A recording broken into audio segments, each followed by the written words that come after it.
ipagpapatuloy nila yan. Kasi parang 8 individuals na ang inooperang tumakbo. So ang makikita natin senaryo sa 2028, marami siguro tatakbo para hatiin ang boto. So uh, I've never seen itong demolition job kay Vice President Duterte is far more greater than the demolition job done on Speaker Senate President Villar, and then si Vice President Binay. Ito kasi walang pahinga kay BP Sara since 2023.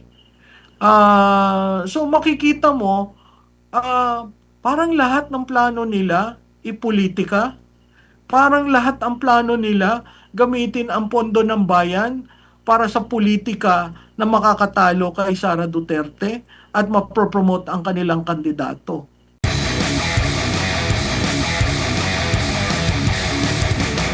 Sa tingin niyo po, maapektado yung kanilang political capital din dito, ma'am? Kasi nabanggit ni Vice President Sara, yung mga paninira sa kanya.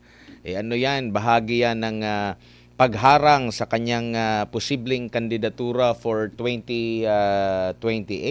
Hindi po ba sa mga nakalipas, merong sisiraan, meron ding nagpapapogi. Kaso, hindi epektibo yung kanilang paninira, hindi rin epektibo yung kanilang pagpupogi po, Prof. Oo, Admar, no? Sa tingin ko, dapat pag-aralan nila yung strategiya nila. Kita mo yung kay Madriaga, biglang nag-fall ng dot. Di ba? Parang ang init-init nila, grabe ang salsal nila sa media.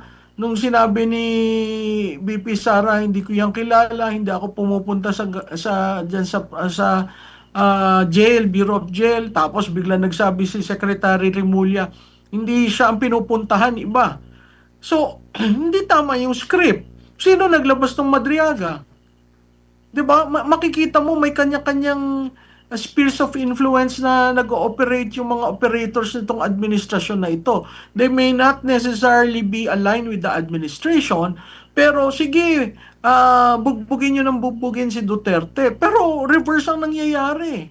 Imbis na nawawalan ng lakas si Vice President Duterte, siya pa yung umaangat. Clearly, hindi siya nag-benefit dyan sa flood control projects. Hindi siya kasama dyan sa kaguluhan na yan. When compared to the Intelligence and Confidential Fund, napakaliit yung kanya at nawala na noong 2024. Trabaho lang siya ng trabaho. So, makikita mo talaga nagba-backfire. Pero, ang sense ko, ipagpapatuloy nila yan. Kasi, parang 8 individuals na ang inooperang tumakbo. So, ang makikita natin senaryo sa 2028, marami siguro tatakbo para hatiin ang boto. So, uh, I've never seen itong demolition job kay Vice President Duterte is far more greater than the demolition job done on Speaker Senate President Villar, and then si Vice President Binay. Ito kasi walang pahinga kay BP Sara since 2023.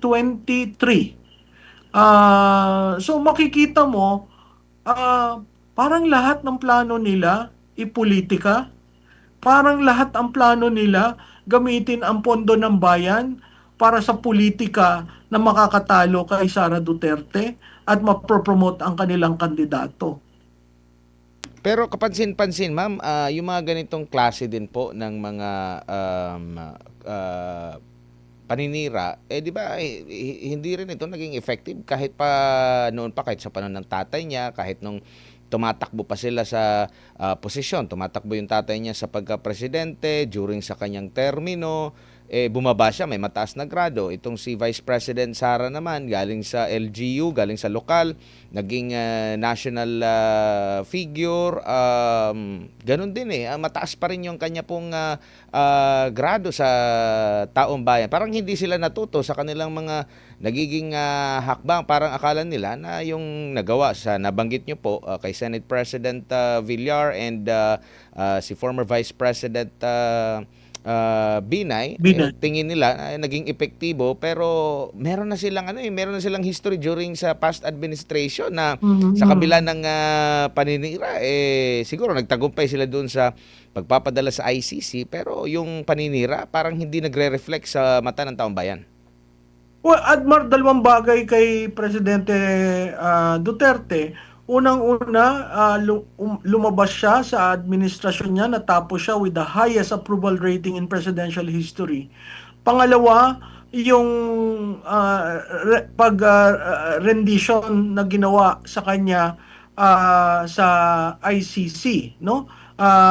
Yun paulit-ulit na sa tingin ko ang supporter base ng Duterte lumakas dahil dun sa nangyari. Nakita naman natin ng 2025 election. So yung mga ibang analyst na nagsasabi na wala na, nanghina na ang Duterte, wala na mga OFW, yun ay propaganda.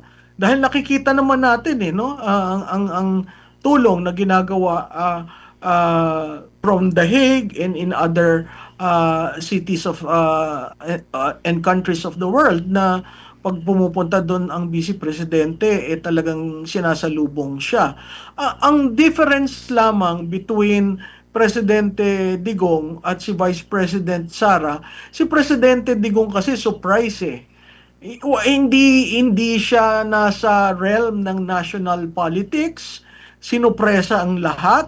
Ah, Kaya nagulat ang taong bayan, no? Very authentic leader.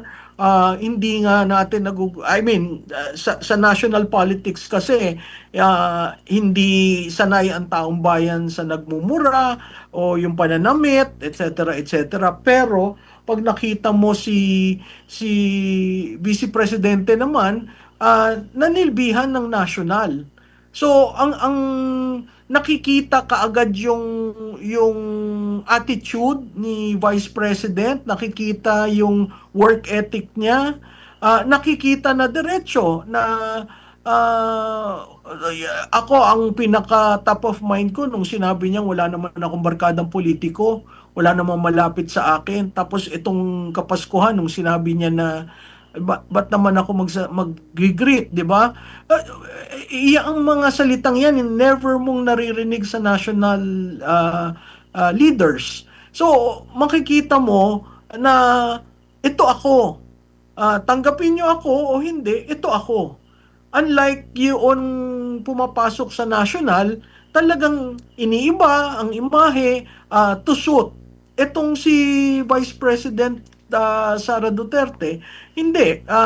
Sinasabi niya sa taong bayan, ganito ako, hindi ako magbabago para lang sa politika. Na yun yung authenticity na nakikita mo sa tatay. Yun nga lang, ang tatay, dahil hindi nanilbihan ng national, hindi natin gaanong kakilala nung pumasok. Siguro yung mga taga Davao, yung taga Mindanao, kilalang kilala. Pero yung mga taga Luzon, parang nagulat sila na may ganun palang katapang na tao. So, that's major difference. Yun nga lang, siguro what works for the vice president is the high approval rating of the father as well as unfortunately the rendition in the ICC na patuloy na hihinagpis ang Duterte base dahil basta ganun na lang pala ang kadali magpadala ng isang dating pangulo na nilbihan ng tapat ng 6 na taon. Opo, siguro bilang panghuli na lang po, ma'am, ang ating mga kababayan siguro na busy lang ba ngayong panahon ng Kapaskuhan, pero babalik yan after ng New Year, maalala pa rin nila na merong ganitong ipinangako ang presidente at hanggang ngayon wala pa rin ang naging pangako, yung mga tingin nila ay sangkot dito sa sa anomalya, naging merry at happy pa rin yung kanilang Christmas at New Year kasi hindi pa sila na bilanggo, Prof. Alam mo, nakakangiti tayo dahil Pasko, bakasyon, kaarawan ni Jesus, no? Ah, siguro tama yung sinabi mo, itinabi muna. Pero itong sa pagre-resign ni Fajardo, sa pagkamatay ni Yusek Cabral, sa mga press conferences ni Congressman Leviste, sa pananalita ng isang governor ng Batangas, ah, lalong nagiging masidhi ang hinaing ng bayan, lalong nagngingit-ngit ang Pilipino dahil patuloy na binubudol sila dito sa mga nadidiscover natin. Hindi maliit na pera ang 1.2 trillion na nawala ng 3 taon. Hindi maliit na pera ang 6.7 trillion na aaprubahan sa 2026 budget. Kaya napakahalaga na tayo'y continue natin ang ating pagsunod at huwag tayong bumitaw kasi alam naman natin na pag bumitaw ang media, bumitaw ang taong bayan, walang mangyayari. At sana hindi na tayo maulit na magkaroon na naman ng Napoles 2. Pero this time around, institutional na at syndicated na ang pambubudol. Prof, maraming salamat po sa inyong oras at panahon ngayong gabi. Sa ulitin po, Advance Happy New Year. Happy New Year, ma'am. Ad- Happy New Year. Advance Happy New Year sa inyo at mabuhay kayong dalawa. Maraming salamat si Professor Malutikia, isa pong political analyst po mga kapartner.